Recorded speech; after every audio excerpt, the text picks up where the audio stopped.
Elə təxmin edirəm ki, bu video ilə bəzilərinin xətrinə dəymiş olacaqsan. Üçün misal deyiblər, vətəndaşlıqdan çıxarmaq lazımdır. Çünki bunlar ziyalı yetişdirmək üçündür. Vətəndaş yetişdirmək üçündür. Amma intellektuallıq ziyalılıqdan və vətəndaşlığın fövqündə bir mövqe tələb edir. Kozmopolit tənqidçilər ömrü boyu dandı məni. Dedi, əsl şairlərin nə yurdu var, nə vətəni. Aha. Yəni Kitab tövsiyə elə izləyicilərimizə. Mövzu ilə əlaqəli olsun. Salam əziz dostlar, hər vaxtınız xeyir olsun. Bugün yenə yeni bir video ilə qarşınızdayıq. Kamera qarşısında Daşdəmir, kamera arxasında mən Kövsər. Axırıncı videomuzda Daşdəmir səni təqdim eləməyi yaddan çıxartmışıq. Videonu əsasən öz ətrafımız üçün çəkdiyimizə görə belə bir... Hamı tanıyır zaten. Bəli, hamı səni tanıyır, nəzərdən qaçmışdı. Birinci video gözlədiyimizdən çox yaxşı reaksiya aldı. Bu bizə onu göstərdi ki, həqiqətən ətrafımızda, biraz kənar çevrəmizdə bu mövzularla maraqlanan, bu mövzuları izləmək istəyən, bu şəkildə kontentlərin ortaya çıxmasını istəyən çoxsaylı dostlarımız var. Biz də öz imkanlarımızın yetdiyi qədər bu mövzuları öz aramızda müzakirə edirik. Bu müzakirələrimizdən başqa birilərinin də faydalanmasını istəyirik. Birinci videoya şərh yazan, fikirlərini bildirən, münasibət bildirən bütün izləyicilərə təşəkkürümüzü bildiririk. Yeri gəlmişkən videoya keçməzdən əvvəl like eləməyi, kanala abunə olmağı unutmayın. Daşdəmir, bugün səninlə maraqlı yenə bir mövzunu müzakirə edirik.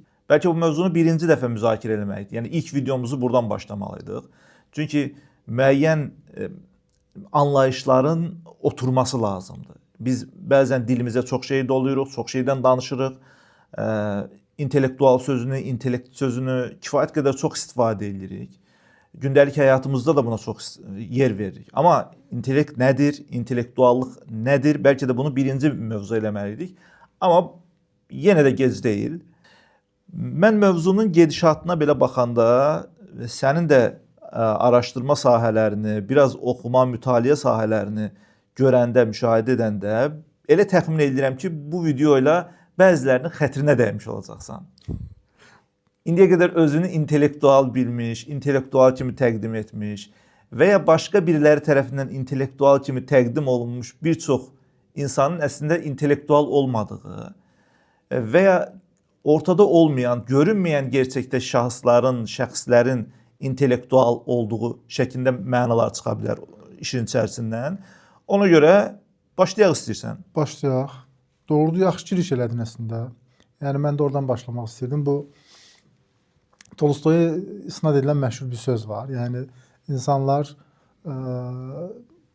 sadəcə şeydən, ortaq olan xüsusiyyətlərindən ağıldan kimsə şikayətçi eləməz ki, bu birinə az olub, birinə çox olub. Heç kim öz ağlının nöqsanından şikayət eləməz. Amma onun adil paylanıldığını, təbiət, Allah kim deyirsinizsə deyin, onun tərəfindən adil paylandığını düşünər. İntellekt əslində buradan gəlir. Bunun üçün insanların hamısı əslində özünün intellektual olduğunu düşünür.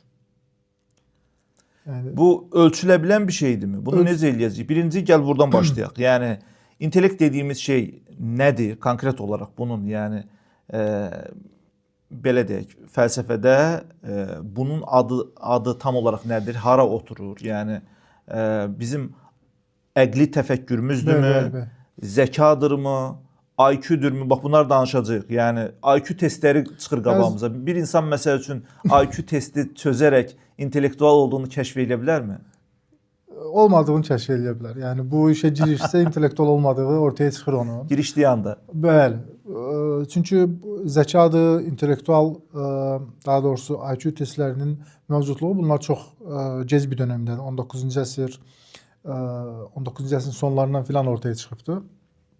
Amma intellekt sözü antik Yunancadakı nous sözündən, yəni ağıl sözünün latıncaya tərcüməsi və latıncadan da sonra latın köklü mənşəli digər dillərə intellectus, intellectuotus şəklində intellekt şəklində keçib sonraki digər dillərdə bu şəkildə rəvac tapıbdır. Sadəcə gündəlik işlənən kəlmə və məfhum olma ayrımı var. Bunlar da zaman zaman müxtəlif, içində müxtəlifliyi alan, müxtəlif xüsusiyyətləri alan bir məfhum olaraq hər dövrdə fərqli şəkildə səciyyələndirilib. Amma buradan yola çıxa bilərikmi?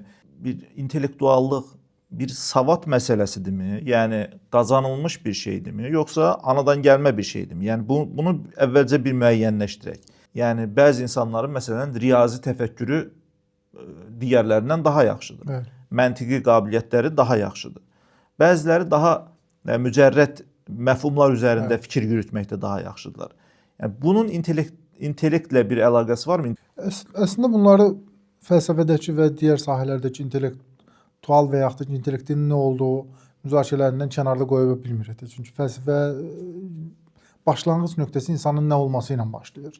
İnsan düşünən varlıqdır, insan danışan varlıqdır. Bunların hamısı ağılla əlaqəli bir şeydir. Amma insan, nəyə insan dedikləri, yəni ağıldan yola çıxaraq ağıl sahibi olan hər kəs insan demirdilər. Bir insan tərifi verirdilər. Antik Yunanda necə idi?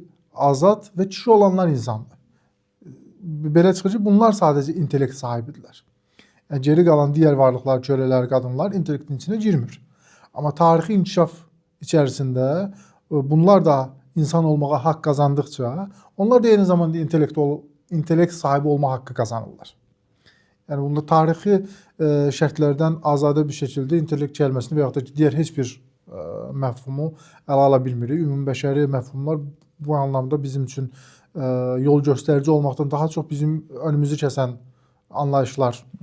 Olur ki, biz irəliyə bilmirik. Yəni, tarixi şərtlərdə, hansı dövrdə, hansı zəmində ortaya çıxıb və nəyin müqabilində ortaya çıxıb. Yəni, bu kəlmənin ortaya çıxmasının zəmini nədir və niyə? Yəni, insanlar bunu ortaya qoymaqda nəyi izah eləmək üçün bu kəlməyə ehtiyac duyublar?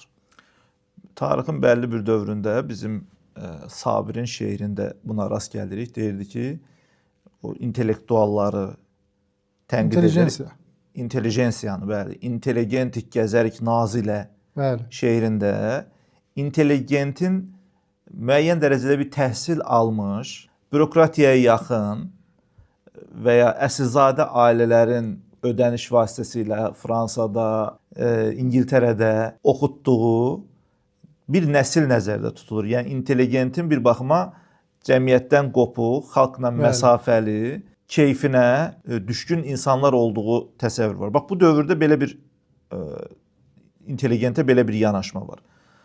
Təbii ki, tarix irəlilədikcə, cəmiyyət dəyişdikcə bunlar da geri plana atılır. Sonrakı dövrlərdə intellektuallıqla bağlı fərqli yanaşmalar ortaya çıxır. Bax, istəyirəm biraz bu hissələrə gələk, biraz daha məsələni dərinləşdirmək istəyirəm.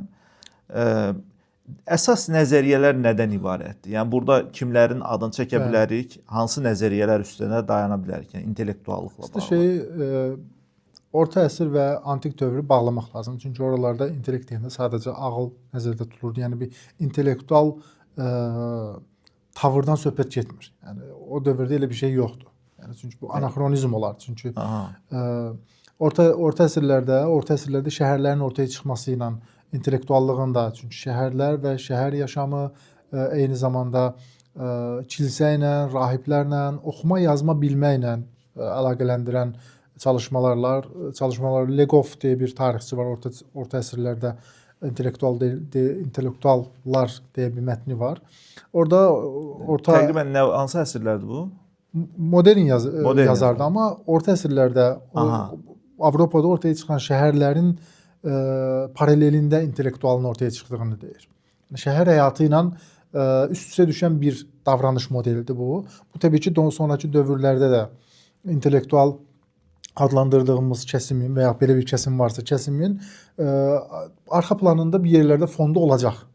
Oraya gələcək. Antik Yunanda dediyimiz kimi bu anlamda oxuma yazma bilən filosoflar, sofistlər və digər bu sahələrdə fikir bildirən insanlar. Bunlar önəmli xüsusiyyətlərindən birisi də fikir bildirməsidir.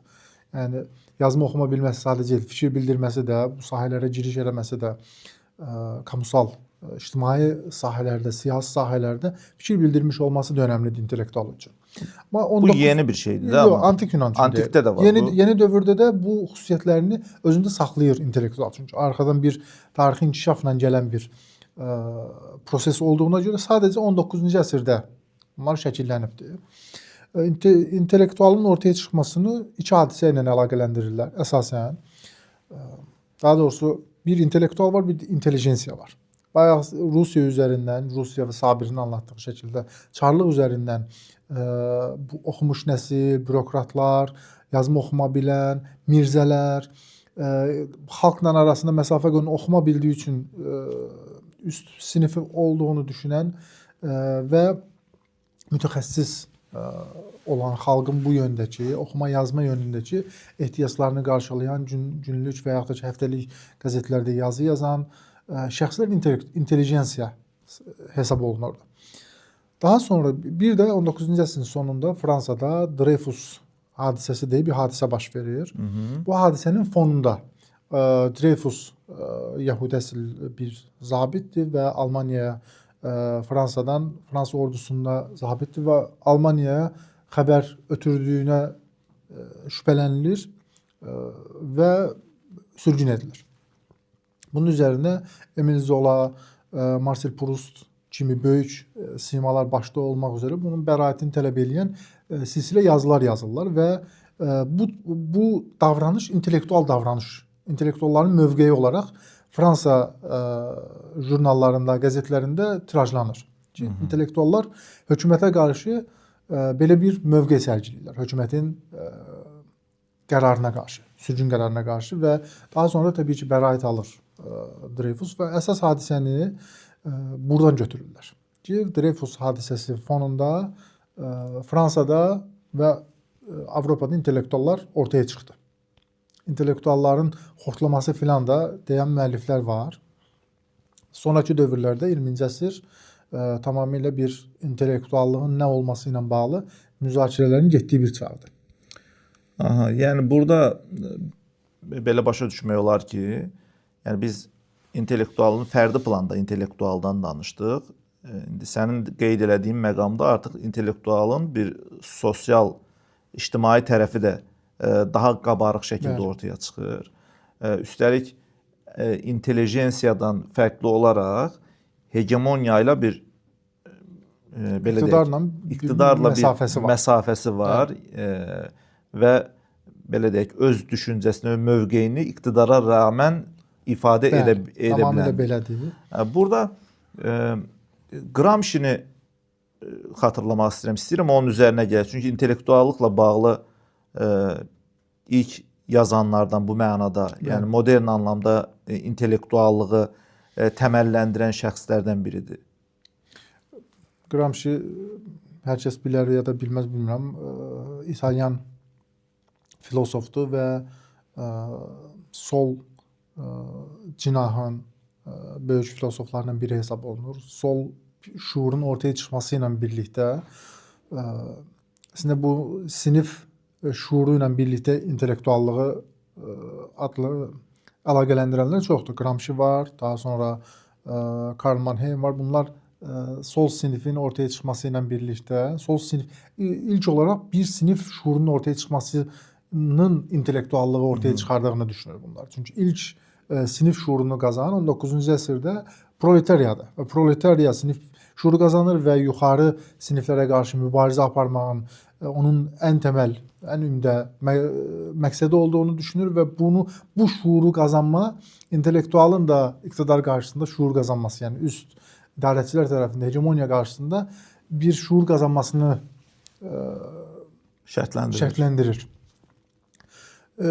Gramsci'də iki dənə intellektual tərifi var. Bir organik intellektual, bir də ümumbəşəri intellektual.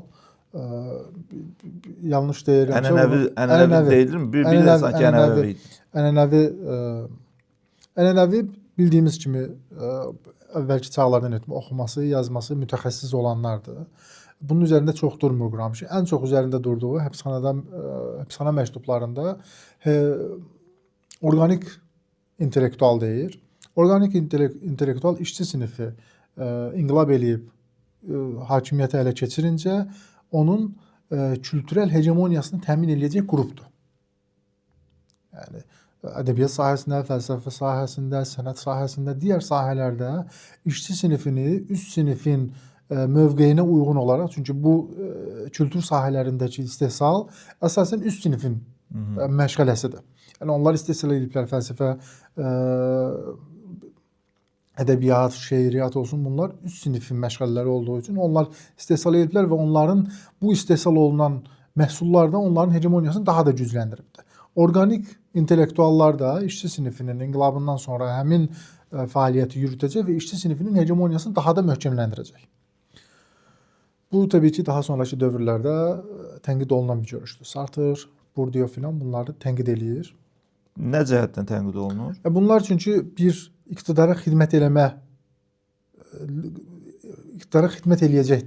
eləyəcəyi üçün. Çünki işçi sinifinin iqtidarı belə olsa, intellektualın bir iqtidara xidmət eləməsi Bourdieu və sol, yeni sol əslində, yəni tənqidi sosiologiyanın, Frankfurt məktəbinin davamçısı olan filosof və sosioloqlar tərəfindən çox bəyənilmir. Çünki onlar bütün halı ilə intellektualın iqtidarın qarşısında olmasını gərəkli bilirlər.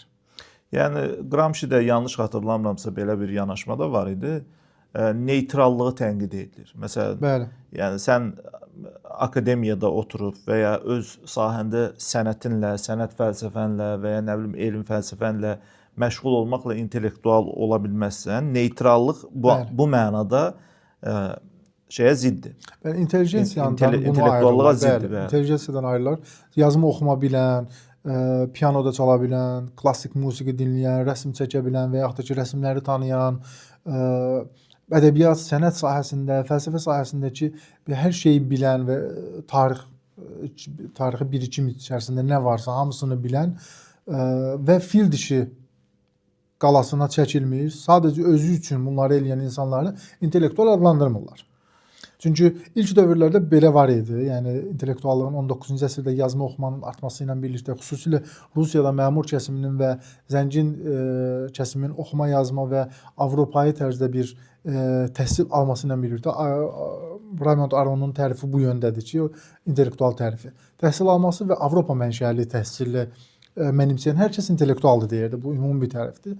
Sonraki dövrdə tənqidi solun sağ qarşısında və yaxud da ki, kapitalizm qarşısındakı mövqeyi ilə birlikdə, daha sonra faşizm qarşısında digər ideologiyaların bir mövqe sərgiləməsinin gərəkli olduğu ortaya çıxınca bunlar intellektualları ayırdı. İntellektualın bir mövqeyə bir tavır ortaya qoymasını gərəkli bilirlər. Sadəcə özü üçün oxuyan insanları intellektual adlandırmırlar və intellektualın bir siyasi və ictimai məsuliyyəti olduğunu və bütün iqtidar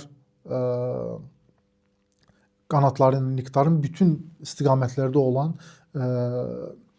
yönləri ilə mübarizə, biçimlərindən yəni burada sadəcə siyasi iqtidardan söhbət getmir. Yəni iqtidar deyəndə sadəcə hökumət nəzərdə tutulmur. Yəni bunu aydınlaşdıraq, çünki istəyirəm bax bunu izah edəsən biraz. Power adlanır bunlar.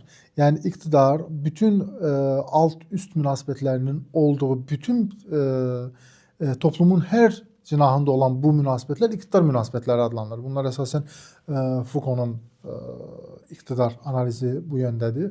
Yəni ata-oğul, ata-övlad münasibətləri, daha sonra müəllim-tələbə münasibətləri, işçi-müdir münasibətləri bu şəkildə və yaxud da ki, ədəbiyyatda Nobel alan, Nobel almayan, AİB-yə üzv olanlar, sədr olan və yaxud da kənarda qalanlar, fəlsəfə doktoru olanlar, olmayanlar, kənarda qalan, misal üçün Azərbaycanda nə var idi? İqtidar kimdir? İqtidar Azərbaycan Yazıçılar Birliyidir. Kənarda ona müxalifət eləyən Azad Yazarlar Ocağı, misal üçün. Yəni 21-ci əsrin başlanğıcında belə bir yönəlim var idi. Bu şəkildə burada da bir iqtidar münasibətləri var. Təbii ki, hər bu şəkildə olan ümumi iqtidar münasibətlərinin içində də aşağıya doğru bütün o incəliklərə qədər, ən sona qədər bir iqtidar silsiləsi davam edir. O zaman buradan belə bir nəticə çıxara bilərikmi? Yəni bunu bir qayda olaraq mənimsəyə bilərikmi? Yəni bunu sual verirəm sənə. Yəni nə qədər ümumi bir qayda da çıxarda bilər? Birinci xüsusiyyəti belə deyə bilərikmi? İntellektual bir bilik məsələsi deyil, bir mövqe məsələsidir. Bəli, tamamilə belədir. Və bu mövqe qətiyyən neytral olan bir mövqe deyil. Bəli. O zaman bir aksiyon da var, elə mi bunun içərisində? Mütləq şəkildə bir hərəkət var bunun içərisində. Eyləmə keçmənin gərəkli olduğu 20-ci əsrdə xüsusilə Bourdieu sosiologiyanı da bu şəkildə tərif edir. Gramsci'ni tənqid edərkən də və digər intellektual təriflərini tənqid edərkən də bu yöndə deyir ki, bunlarda eyləm əksikliyi var. Yəni bir iqtidara çatdıqdan sonra onun hegemoniyasını təmin eləmək iqtidarın vəzifəsi deyil. Bu ziyalıların vəzifəsi. Burada da ayrım var. Məsəl üçün ziyalı və intellektual ayrımını biz eləyə bilərik. Ziyalı hər zaman hökumətin ziyalısıdır. Yəni amma intellektual xalqa qarşı və iqtidara qarşı həqiqəti ortaya çıxarma şeyidir. Xalqa qarşı da yəni nəyisə müdafiə eləmək deyil. Müdafiə eləmir. İqtidar münasibətlərini faş eləyir. Ki burası iqtidar münasibətidir. Yəni hazır olan və yaxud da ki bizə göydən gələn və yaxud da ki bizim doğuşdan əldə etdiyimiz şeylər deyil bu münasibət biçimlərinin. Doğuşdan deyil, bunlar tarixsel və siyasi şərtlərlə ortaya çıxan, yəni insanlar arası münasibətlərin yaratdığı bir iqtidar olduğunu ortaya qoyur. Qoymaq üçün çalışır. Hər yerdə ki işte nə var? Rahib var, inanan var. İnanan günahını, Tanrıya günahını etiraf etmək üçün rahibin yanına gəlir. Yəni rahibin buna bu münasibəti inananlara öyrətməsi bu iqtidar biçimidir. Çünki öz iqtidarını möhkəmləndirmək üçün Tanrıya gedən yolda vasitəçi olmaq məcburiyyətindədir. Və bütün intellektualın bütün bu iqtidar biçimlərini ortaya çıxarması Bourdieu'nun ən önəmli gətirdiyi təriflərdən birisidir. Sosiologiyanı da bu şəkildə adlandırır və bir eyləmi gərəkli görür. Çünki Bourdieu haqqında bir sənətli filmdə o sosiologiyanın bir döyüş sporu adlandırır. Yəni bir boks kimi düşünür, yəni bir şahmat kimi düşünmür yəni. Yəni meydanda olacaq. Çünki bütün bunların hamısı əslində ictimai sahə ilə əlaqəlidir. Yəni kamusal alanın olması, kamusal alan açıqlıq və münasibətlərin bir-biri ilə ziddiyyət və dava içərisində olmasını gərəkdirir. Yəni eyni zamanda burada intellektual bütün bu dediyin şeylərin sosial konstruktivizm olduğunu da fərqində olaraq, yəni bunun adını qoyur. Allahdan gələn bir şey deyil. Bu sosial münasibətlər necə formalaşıb ki, iqtidar olduqdan sonra iqtidar bu münasibətlərin necə davamlılığını təmin eləyir, hansı yöndə ona sərf eləyir və yaxud da ki, hansı biçiminə görə dəyişdirir. Bütün bunların hamısı iqtidarın elədiyi və iqtidarın təbəəsi olanların da buna uymaq məcburiyyətində qaldığı və yaxud da ki, tarixin dönüş nöqtələri adlandırılan inqilablar olsun, hökumət dəyişiklikləri mənasında deyil. Yəni tarixi bir formun dəyişməsi mənasında dönüşümlər. Bunlar da iqtidar və aşağı siniflərin mübarizəsidir. Yəni işçi sinifinin təməl qayəsi nədir? İşçi sinifi istehsal alətlərini ələ keçirmə. Yəni bir form dəyişdirmənin tərəfindədir. Yəni işçi sinifi artıq istehsal sinifi olacaq. Yəni sahib olacaq daha doğrusu istehsal alətlərinə. İntellektual tavır etibarilə burada hansı mövqeyə güdəcək? Əvvəl iqtidara qarşı fəhlə sinifini müdafiə edirdisə, fəhlə sinif hakimiyyətə gələndən sonra fəhlə sinifinin qarşısında həqiqəti müdafiə edəcək. O hər halla iqtidarın qarşısında mövqe tutur və iqtidarın bu münasibətlərdə nəyin üstünü örtdüyünü ortaya çıxarmaq çalışır. İfşa eləməyə çalışır. O tərif əslində mənim çox xoşuma gəlir. Yəni həm xalqa məsafəli, həm iqtidara məsafəli. Bu həqiqəti ortaya çıxarmaq üçün bəlkə də dura biləcəyin ən sağlam nöqtədir. Çünki xalqa yaxınlaşdığın zaman istər-istəməz onun düşüncə tərzi ilə baxmalı olursan, iqtidara yaxınlaşdığın zaman onun düşüncə tərzi ilə baxmalı olursan. Ancaq bu da çətin bir məsələ deyilmi? Yəni bir insanın öhdəsindən gələ bilməyəcəyi, intellektual deyil yəni çox. İntellektualı bu mənada adlandırmaq Yəni bu sadəcə bu tərifi belə götürüb bir ölçü kimi insanlar üzərində yoxladığımız zaman həqiqətən görürsən ki, buna uyğun olmayan, uyğun olan çox az buna adam uyğun olmaq çox çətin məsələdir. Çox az adam var. Misal üçün sənlə bildiyimiz, sənin mənə dediyin ən önəmli örnək bu Noam Chomsky'nin Kanadaya getmə səfərində bir universitetdə söhbət üçün çağırırlar. Chomsky bilirsiniz, Chomsky Amerikanın ən böyük tənqidçilərindən birisidir, Amerikan vətəndaşıdır və Amerikanın terror dövləti olaraq adlandırır. Yəni necə gəldi bildiyiniz və bilmədiyiniz təbii ki, eləyə bilmədiyiniz bütün tərzlərdə Amerikanı tənqid edir və bir gün onu Kanadaya universitet seminar verməsi üçün çağırırlar və orada sual verirlər ki, Amerika xarici siyasətini necə görürsünüz? Deyir, yoldaşlar, mən Amerikanı Amerikada tənqid eləyirəm. İndi Kanadanı tənqid eləyəcəyik. Yəni intellektual tavır tam belədir. Yəni hansı iqtidarla qarşılaşırsa, harda iqtidarla qarşılaşırsa, orada iqtidarla mübarizə aparmaq. Yəni bankda mı qarşılaşır iqtidarla? Məsciddə mi qarşılaşır? Akademiyada mı qarşılaşır? Həkimdə mi iqtidarla qarşılaşır? Bunların hamısı iqtidar formalarıdır. Burada ancaq bir patoloji bir hal yoxdur da, yəni intellektuallığın içərisində yoxsa intellektuallığı mən ideallaşdırıram. Yəni intellektuallığın içərisində belə bir patoloji hal yoxdur ki, haqlı olub olmamasından asılı olmayaraq hər şey tənqid edilsin. Yəni bir şey iqtidardadırsa illa tənqidə layiqdir şəklində belə bir yanaşma yoxdur. Tənqid eləmək üçün eləmir. Tənqid eləmək üçün eləmir. Amma hər halükarda bunun bir inşa olduğunu ortaya qoymaq üçün. Bunlar həqiqət deyirlər, bunlar inşadırlar sadəcə. İnşa olduğunu ortaya çıxarmaqdır cəhdi. Edward Saidin verdiyi bir tərif var. Sürgündə olmaq deyə bir anlayış var. Marjinal və yad. Sürgün, marjinal və yad. Marjinal və yad olaraq adlandırır Edward Said. Tam özün götürübdü. Öz bioqrafiyasını təməl alıbdı. Yəni sürgündədir və marjinal da eyni zamanda yaddır. Bilirsiniz, Fələstinli olduğundan dolayı. Yəni bir də Fələstin-İsrail münaqişələri, bu zamanda Fələstinin yanında olmaq kimi bir məsuliyyət, bunu Amerikadan eləmək, İngilis dilli dünyanın mərkəzində, Kolumbiya Universitetində bunu anlatmaq, mediada bunu yazmaq çox böyük cəsarət tələb edir təbii ki. Bunun üçün bu şəkildə adlandırır. Əslində bu marjinal olması, sürgün olması, ilk çağlarda bunu daha əvvəl deyəcəkdim Dreyfus davasına. Yəni intellektuallıqda 20-ci əsr boyunda bir semitizm qoxusu var. Yəni intellektual olmaq biraz semit olmaq, Yahudilik tınısı var şeyin. Tınısı var. İntellektualın. Çünki Dreyfus Yahudi olduğuna görə, yəni 19-cu əsrin sonları artıq antisemitizmin biraz yüksəldiyi bir çağdır. Orada Dreyfusun sadəcə Yahudi olduğuna görə, Emil Zola filan, onlar deyirlər ki, Yahudi olduğuna görə bu suçlanır. Sonraki dövrdə 20-ci əsr Frankfurt məktəbi, Almaniyada bunlar əsasən Yahudi mənşəli filosoflardır. Bunlar Nazilərin təqibinə məruz qalırlar və Almaniyadan qaçırlar. Amerikaya gedə bilməyən olur.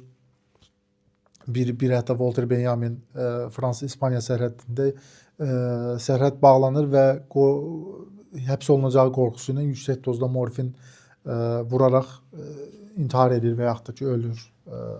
Məzarı da bəlli deyil hardadır.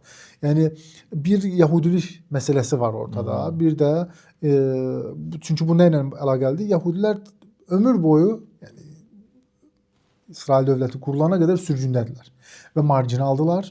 Eyni zamanda yaddılar. Hər xaos dönəmində gözdən çıxarılması ilk ağla gələn qrup Yahudilərdir. Və ya sürgün edilirlər, ya yad olduqlarına görə və marjinal olduqlarına görə dolayısıyla və yaxud da ki, təqibə məruz qalırlar və yaxud da yox edilirlər, qurban edilirlər. Yəni o Holocaust, Auschwitz hadisələri, Almaniyada olan şeylər. Bu intellektuallıqda bu şey var. Daha sonraki dövrdə təbii ki, bu özəllik sadəcə Yahudilərdə qalacaq deyə bir şey. Bu özəllik daha sonra Edward Said'e, yəni Fələstinli birisinə keçir. Bu da tarixin bir ironiyası olaraq gözümüzün önündə dura bilir. Onu da deyim. Karl Mannheim də Ütopya və ideologiya mətnində şey deyirdi. İntellektual üzən bir fenomendir. Yəni onun bağlı olduğu bir torpaq və yaxud da ideoloji biçim yoxdur. Olmaz o. Yəni o davamlı dünyada bir axın halında olmalıdır. Səməd Vurğunun bir misrası var. Deyir, kozmopolit tənqidçilər ömrü boyu dandı məni, dedi əsl şairlərin nə yurdu var, nə vətəni. Yəni şeirdə, yəni burada kozmopolitiklər yəni bir vətən anlayışını qəbul eləmədiklərinə görə, dünya vətəndaşlığı anlayışı olduğuna görə, yəni bir şairin, bir intellektualın, bir yazma oxuma bilənin, bunların bir vətən bağının olmasını da qəbul eləmirlər əslində. Yəni intellektual sadəcə bir ixtisası oxuyanlara deyilmir zaten. Yəni şair ola bilər, jurnalist ola bilər, filosof ola bilər və bunların heç biri olmaya bilər. Sadəcə yazma oxuma bilər və bir mövqeyi olar. Bayaq sadaladığımız şəkillərdə bir mövqe sərgiləyə bilər. Yaxşı, bir şey də soruşum, belə bir sual da verim. İntellektual necə yetişir? Mövcud hegemoniyanın dayatdığı bir ideoloji, təhsil sistemi içərisində, dünyadan danışırım da, yəni qlobal anlamda danışırım. Yəni Amerikasından tutmuş, İngiltərəsinə qədər, Avstraliyasına qədər hər yerdə. Yəni hər yerdə təhsil sistemi. Hər yerdə təhsil sistemi aşağı-yuxarı eynidir. Aşağı-yuxarı eynidir, yuxarıdan verilir. Yəni yuxarıdan aşağı bir təhsil sistemi var. Bu təhsil sistemində, bu anlayış içərisində intellektualın çıxması mümkünsüzdür. Ona görə də yoxdur deyirik. Bunun hər zaman kənarından çıxacaq. Kənarından çıxacaq. Bəli. Yəni intellektual mərkəzdə deyil, periferidən gəlir. Və periferi davamlı mərkəzin zəif tərəflərini görüb oradan vurmaqla məşğuldur. Yəni o Bourdieu'nun dediyi kimi döyüşmə sənəti və ya idmanı olması bunu gərəkdirir. Harda boşluq tapırsa oradan vurur. Vurmaq məcburiyyətidir. Oranı deşmək istəyir. Yıxmaq istəyir, amma mərkəzi keçmək istəmir. Mərkəzi keçməyi istədiyi andan etibarən o intellektual bir mövqe deyil. Bu baxımdan yuxarıdan verilən təhsil bunlar təbii ki ideolojikdir. Yəni bunlar ziyalı yetişdirmək üçündür. Vətəndaş yetişdirmək üçündür. Amma intellektuallıq ziyalılıqdan və vətəndaşlığın fövqündə bir mövqe tələb edir. Çünki ziyalı olacaq və yaxud da ki vətəndaş olacaq, vətəndaş bir torpaq parçasına bağlı olan, bir kimlik daşıyan və kimliyin gərəklərini yerinə yetirən, onun üçün ölən, onun üçün öldürən bir kateqoriyadır. Amma intellektual bunu aşmaq məcburiyyətindədir. Yəni bu da həqiqətən çox çətin məsələdir. Bu da təbii ki bu sistem içərisində mümkün deyil. Bunun xaricində, yəni intellektual mövqeyini buradan sərgiləyənlər var təbii ki. Bunun bir bədəli də var da, sürgün dediyimiz şey biraz da. Sürgün ola bilər, ona verilmiş təltiflərin geri alınması ola bilər, adının geri alınması ola bilər. Amma bunu gözə almalıdır. Sartre üçün bunu deyiblər, Chomsky üçün misal üçün bunu deyiblər, vətəndaşlıqdan çıxarmaq lazımdır. Kimi Said üçün Saidin məşhur şəkli var, İsrail tərəfə daş atma şəkli. Bu fake bir şəkildir. Bunu bilmək lazımdır. Fakedir bu şəkil. Fakedir, bəli. Deyirlər ki, o oğlu ilə hər dəfə o tərəflərə gedəndə səhrada daş fırlatırlarmış. Səhrada daş atma yarışı eləyirmiş. Onun şəklidir əslində.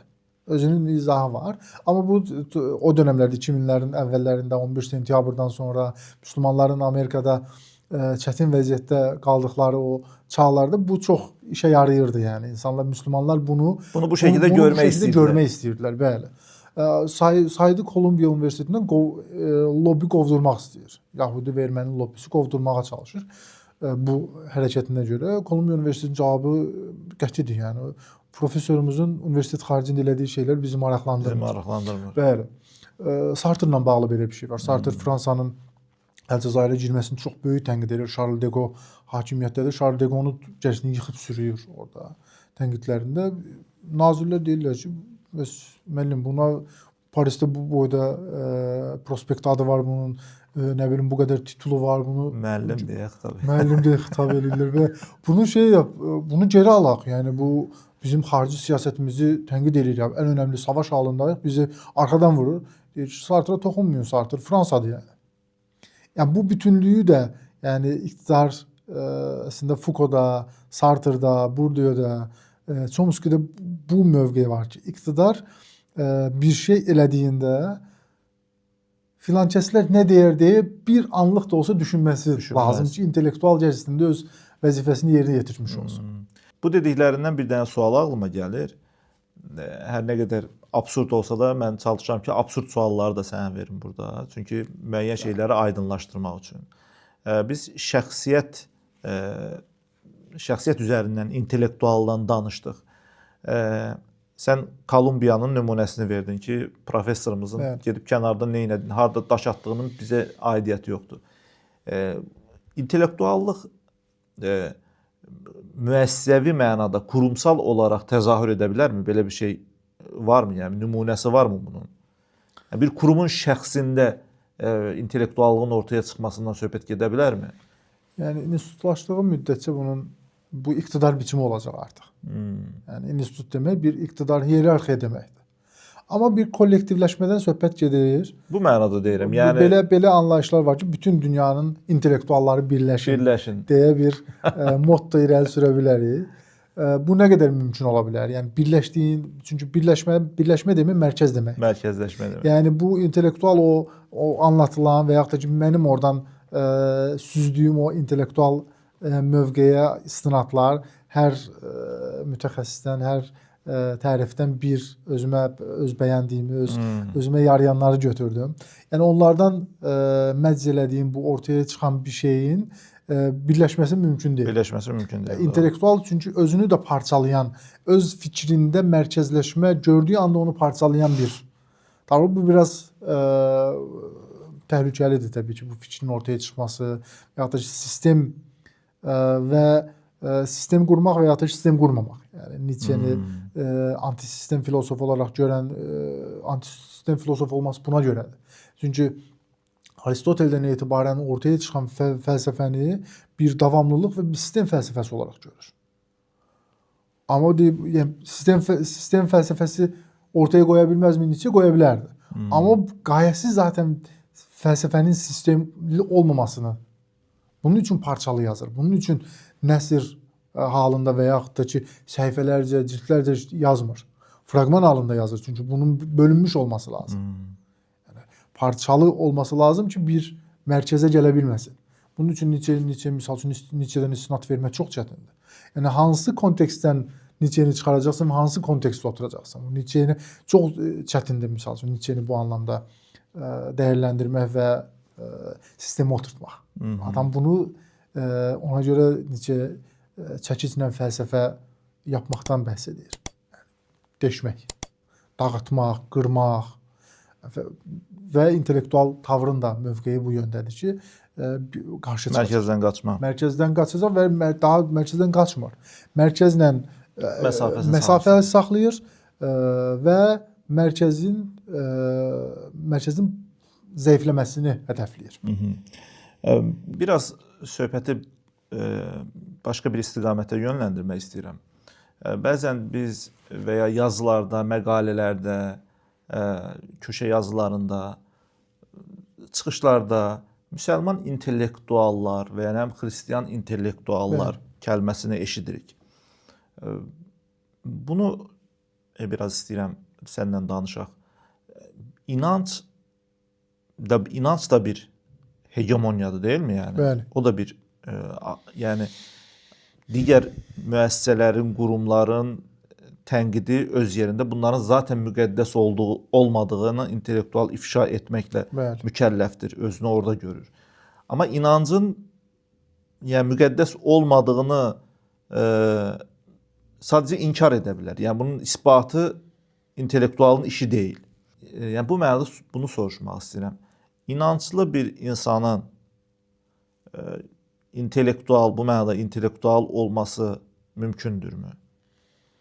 Çünki orada ona öz ağlının gəldiyi nəticələrdən əvvəl verilən bəzi verilənlər var. O verilənlər əsasında hərəkət edilir.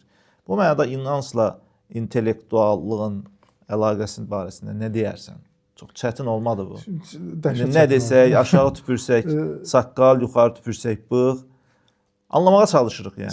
İslam dünyasında ilk intellektual hərəkatlar sivil müqavimət göstərənlər var. Həsən Əl-Bəsri var, Əbu Hənifə var. Daha sonra iqtidarın baskı qurduğu xüsusi qruplar var. Əhməd bin Həmbəl var, Mehna hadisəsi var. Və bunlar sivil müqavimət göstərir. Yəni bunlar əslində ilk intellektual tavır olaraq İslam dünyasında var. Amma bunlar ilk dövrü, yəni orta əsrə yaxın bir zamanda ki, digər mədəniyyətlərdə olan intellektuallar yazma, oxuma bilir və öz mövqeyini, qarşı tərəfin mövqeyini qarşı qorumaq.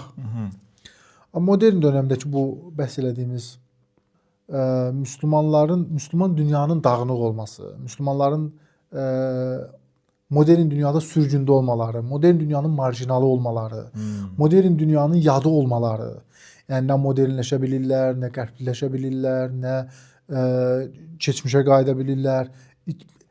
Mannheimin anlattığı iki arada bir dərədə yersiz və yurtsuz da oluşları müsəlmanlar əslində müsəlman ümmətini tamamilə intellektual eləyir.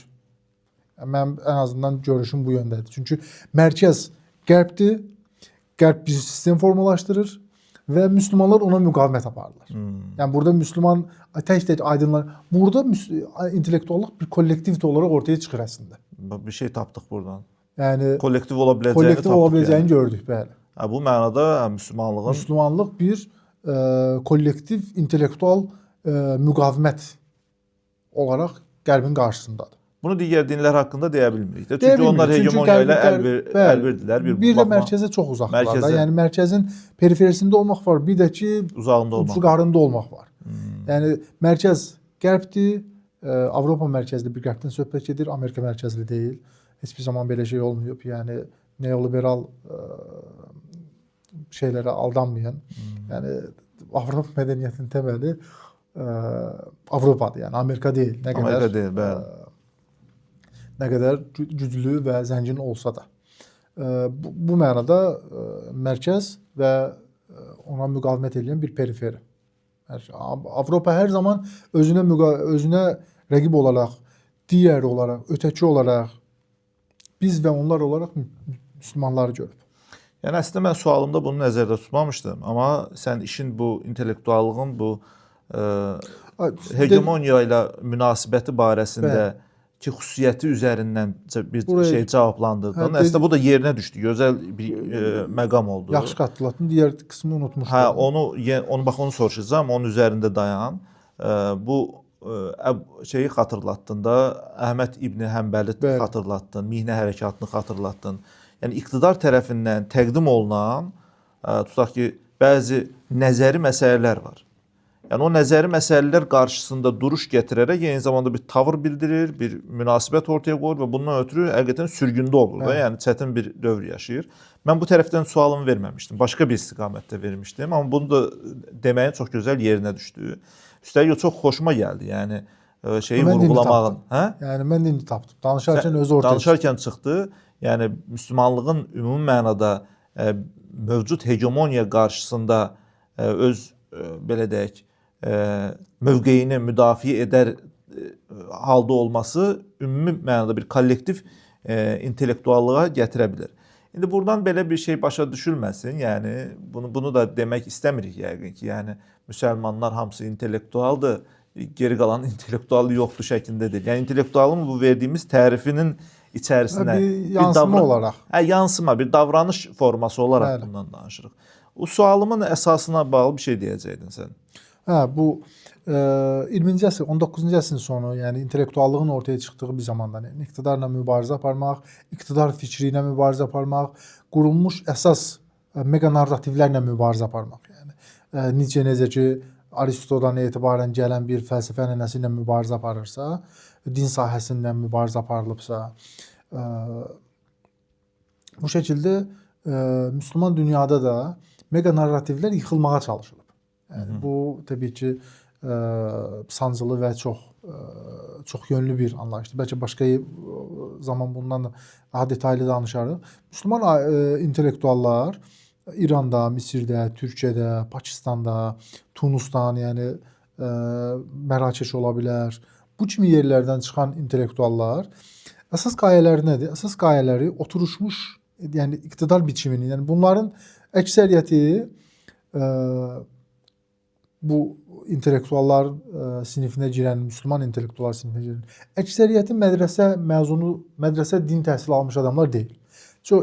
Ya iqtisadçıdır, ya ədəbiyyatçıdır, ya humanitar ixtisaslardan gəlibdir.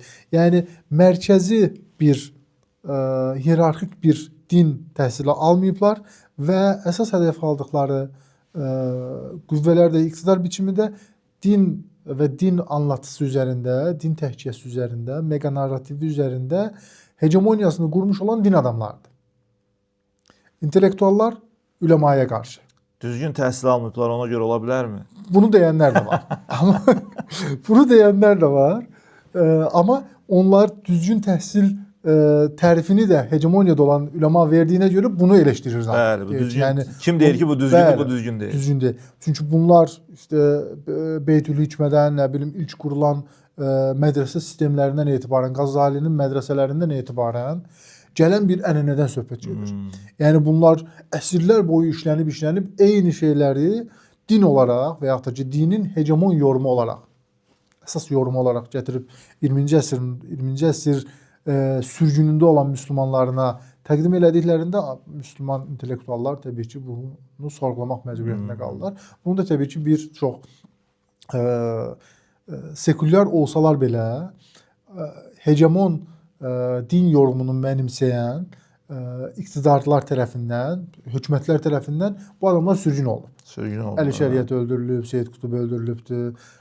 Nasır Həmid Abu Zeyd Misirdən İngiltərəyə sürgün edilir, hətta mağazin olsun, gedəndən sonra arvadından da boşuyurlar. Boşatdırırlar, bəli, boşatdırırlar. Deyirlər ki, kafirdir artıq. Fazlur Rahman Pakistandan. ən böyük şeylərdən biridir. Bəli. Bəlkə bir söhbətimizdə bunları tanımağa fayda var. Bir söhbət deyil, daha doğrusu bu son dövr İslam belə deyək, intellektuallar, müsəlman intellektuallar öz-özlüyündə çox dəyərlidir. Onları tanımaqda fayda var. Bunlar üzərinə ayrı danışmaq, hər bir üzərində ayrı danışmaq lazımdır. Daşdəmir, yekunlaşdırmaq istəyirəm. İstəyirəm çox da izləyicini də yormayaq. Onlar yaddan çıxdı. Hə? Onları düşünmürlər. Onlar biz danışır, izləyici onsuz da yaddan çıxdı. Üzürlü hesab edirlər yəqin ki bizi. Qısaca toparlamalı olsan 2 cümlə ilə, 3 cümlə ilə. Daha doğrusu necə deyirlər tərifdə, əfradın cami, əğyarını mani şəkildə necə toplaya bilərik bunu? İntellektuallıq. İntellektuallıq, modern, sənayenin ortaya çıxması, şəhərin ortaya çıxması və təhsilin yaygınlaşması ilə birlikdə iqtidarın yeni formlarına, iqtidarın bütün davranışlarını sorğulama üzərinə və yaxud da ki, bunu hədəfləyən bir ictimai, siyasi bir tavırdır. Bu cümləni İctimai mütləq olmaq məcburiyyətində. Bir yerin, bunun niyə moderndir? Çünki modern olan əslində ictimaidir. Yəni, topluluqdan söhbət getmir, icmadan söhbət getmir. İcma halında, qəbilə yaşamında bunlar olmaz. Bir topluluğun olması lazım. Toplumun olması lazım. Topluluq deyil də topluluqdan ayrılır. Topluluq icmadır, toplum isə cəmiyyətdir. Cəmiyyətdə artıq hər şeyin bürokratləşdiyi, rasionallaşdığı bir və iqtidarın bütün toplumun hər qatına enə bildiyi Foucault'un iqtidar şeyi odur. Yəni biraz uzadıram amma ulus dövlət şeyi ilə də, yəni bütün evlərə qədər girdiyi. Bəli. Və xüsusilə bu nəzarət toplumunun hər qatını və hər qatda olan müxtəlif iqtidar mərkəzlərini faş eləmək. Alın bu tərifi, bu tanımlamanı qəliblərlə yoxlayın. Yəni kim uyur, kim uymur, o kimin uyub uymadığını yoxlamaq izləyiciyə, artıq bunun fərqində olanlara Bəli. məxsusdur. Daşdəmir, sənin bir dənə də sürprizim var. Aha. Bu sürprizi daha əvvəl çəkilişdən əvvəl də sənə deməmişəm. İndi deyirəm. Demirəm daha doğrusu. Sürpriz səndən gələcək Aha. izləyicilərimizə. Bizə bir kitab tövsiyə edəcəksən.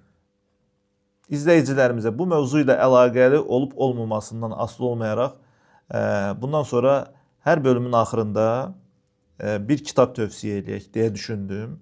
Yaxşı. Burada sürpriz olsun deyə ilk dəfə sənə burada dedim. Bundan sonra sürpriz olmayacaq. Hə, Biləcəksən ki, bir kitab tövsiyə elə izləyicilərimizə. Mövzu ilə əlaqəli olsun. Edward Saidin intellektualını, sürgün, marjinal və yadı oxusunlar. Oxuya bilənlər. Azərbaycancası yoxdur, amma digər dillərdə tapıb oxuya bilərlər. Təşəkkür edirəm. Mən təşəkkür edirəm. Var olasın. Sağ ol.